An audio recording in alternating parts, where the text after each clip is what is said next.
Sveiki, noriu pasidalinti džiugia žinia, kad Eduka klasėje platformoje atsirado galimybė vadovėlius įsigarsinti. Ir parodysiu kelis būdus, kaip silpnaregiai, disleksiją turintys gali pabandyti juos įsigarsinti. Visų pirma, pradėkime nuo to, kaip atsidaryti interaktyvų vadovėlio variantą. Ir pradėsime nuo Edge naršyklės.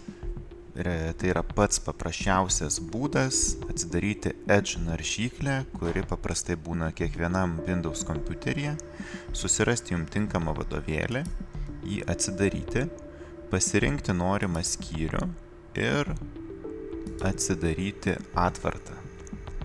Čia atsirado naujas mygtukas interaktyvus formatas. Ir ant jo paspaudus mes vadovėlį turime nebe tik kaip paveikslėlį, bet ir kaip tekstą skaitmeninį, kurį gali įgarsinti pagalbinės technologijos.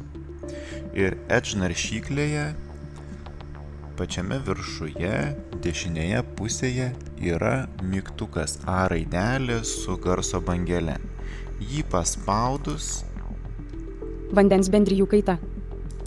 Automatiškai atsidaro skaitimo režimas, viršuje atsiranda play mygtukas perkelti į priekį vieną pastraipą, grįžti atgal ir dešinėje galima nusistatyti balso greitį, pasirinkti balsą, turime 2 lietuviškus balsus, vyrišką ir moterišką, ir turime galimybę įsigarsinti vadovėlį. Skaitmeniniai ištekliai.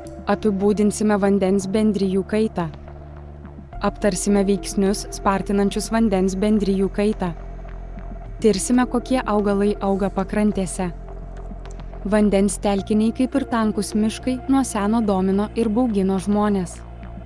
Pavyzdžiui, tautosakoje mitologijoje pelkė apibūdinama kaip liūnas, kuriame tarpsta velniai ir kitos mitinės būtybės įklampinančios ir pradanginančios užklydusius žmones. Nėra idealus tarimas, bet skaityti galima, informaciją suprasti galima. Tai yra paprasčiausias būdas įsigarsinti tiem, kas mato, gali valdyti pelės žymeklį. Netoks patogus būdas, bet visgi būdas yra ir balsą galite išbandyti būtent Chrome naršyklėje.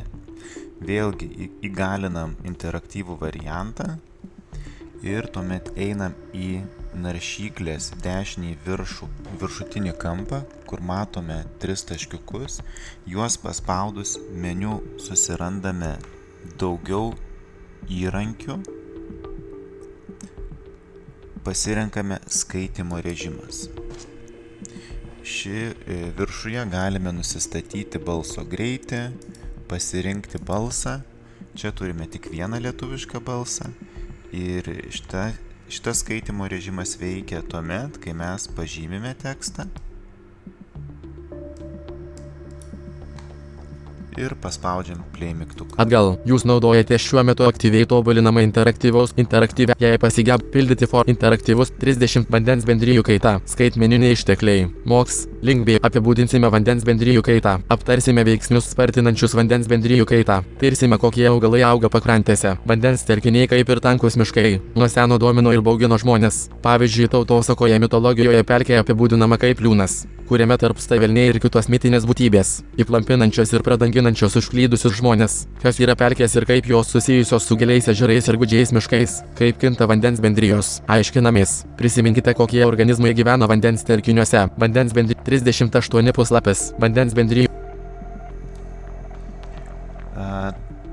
Nėra tobulas skaitimo būdas, bet perskaityti galima ir jeigu kam patinka labiau šis balsas, galite pabandyti jį naudoti. Taip pat noriu pasakyti, kad galit informaciją skaityti ne tik vadovėlio informaciją tokiu būdu, bet ir ruoštis pamokoms skaitant straipsnius internete. Atsidarius naršyklėje tinklapį, šitais mano parodytais būdais galite įsigarsinti tinklapio turinį. Na ir dabar pažiūrėsime, kaip skamba ekrano skaitimo programos balsas Liepa. Juo naudotis šiek tiek sudėtingiau. Ekrano skaitimo programą reikia įsidiegti, susikonfigūruoti, reikia atsisiųsti lietuvišką balsą Liepa sintezatorių ir reikia žinoti tam tikras komandas, kuriomis valdomas turinys. Šita programa yra skirta neregiams ir bandysim dabar įsijungti ekrano skaitimo programą ir panaviguoti po tinklapį. Programa paleidžiama. Luktelėk. Eduka klasė. Vis žymė uždari. Eduka. Atgal paspauskite, kad eitumė. Žymė. Interaktyvus formatas. Vadovėlis atgal. Eduka. Chrome Legacy Windows. Eduka klasė. Kol kas Eduka klasė turi prieinamumo trūkumų ir kliūčių. Nėra patogu ją naudoti su ekrano skaitimo programa, bet gerai pasižiūrėjus šiuos sunkumus įveikti galima. Tai kaip aš rekomenduočiau daug naudoti rodykles į viršų, į apačią, kad nepraleistumėt elementų, nes kitu būdu ne viską perskaito. Susipažinus jau galima, man atrodo, dabar galima su antraštėmis nukeliauti iki turinio. Pagrindinis turinys orientyras horizontai. Biologija. 8 klasė antraštė 2 lygis.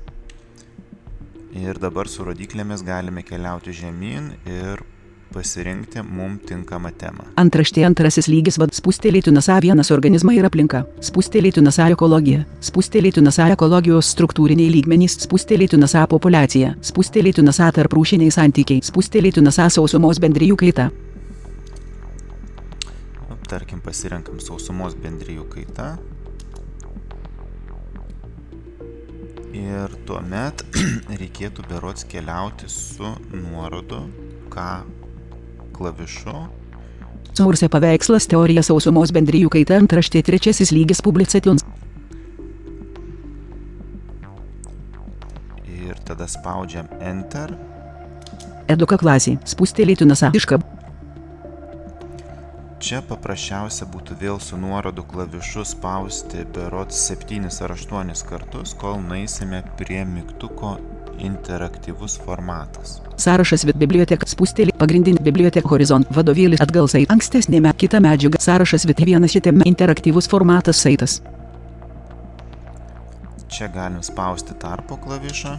Eduka klasė. Spustelėti Viskas, mes jau atkeliavom ten, kur reikia ir čia jau veikia visai normaliai. Su antraštės H mygtuku galim nukeliauti į pirmą antraštę. Sausumos bendrijų kaita antraštė 1 lygis.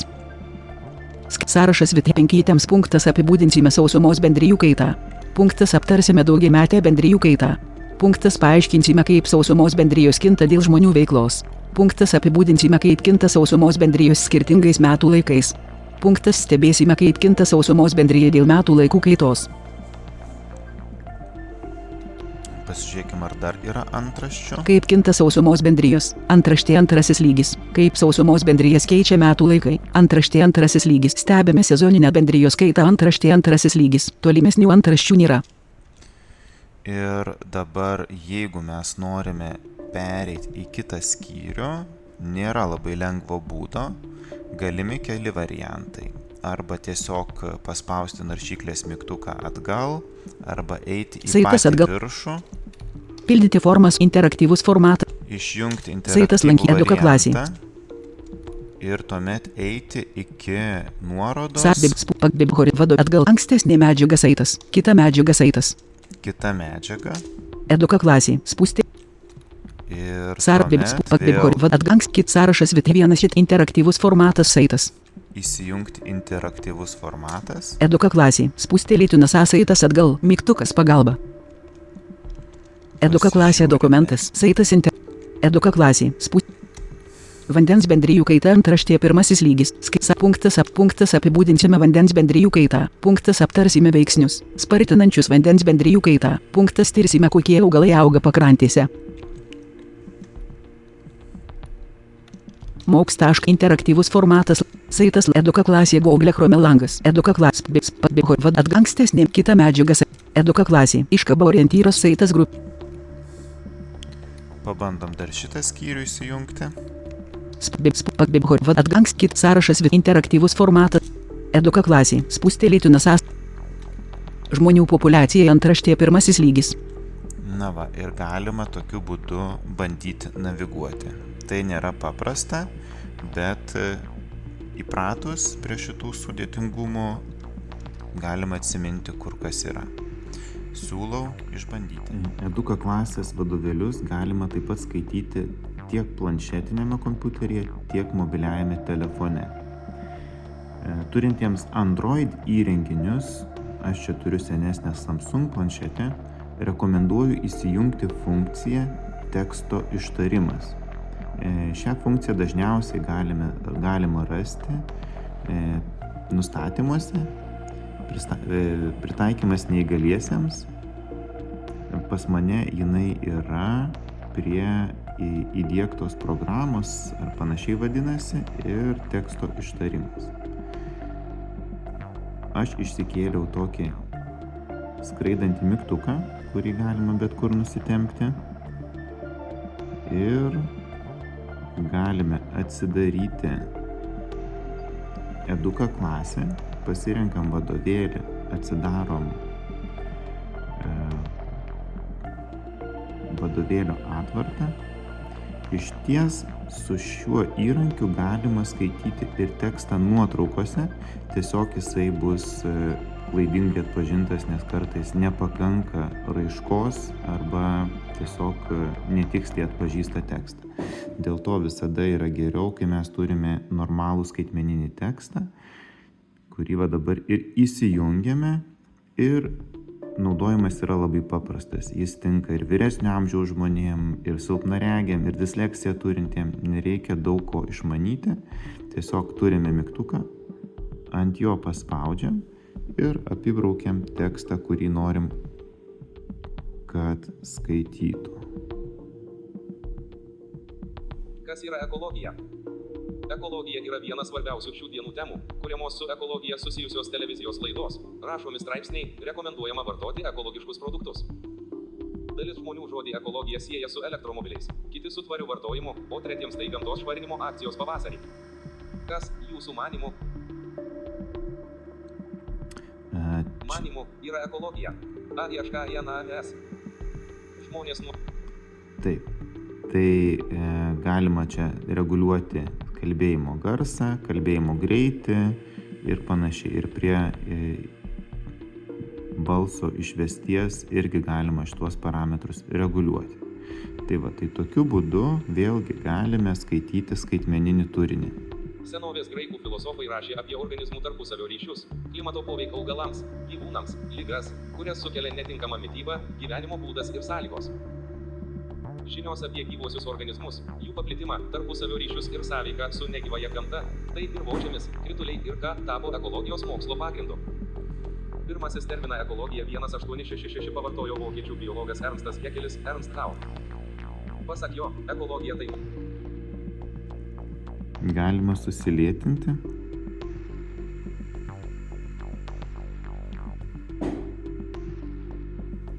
Senovės graikų filosofai rašė apie organizmų tarpusavio ryšius, klimato poveikį augalams, gyvūnams, ligas, kurias sukelia.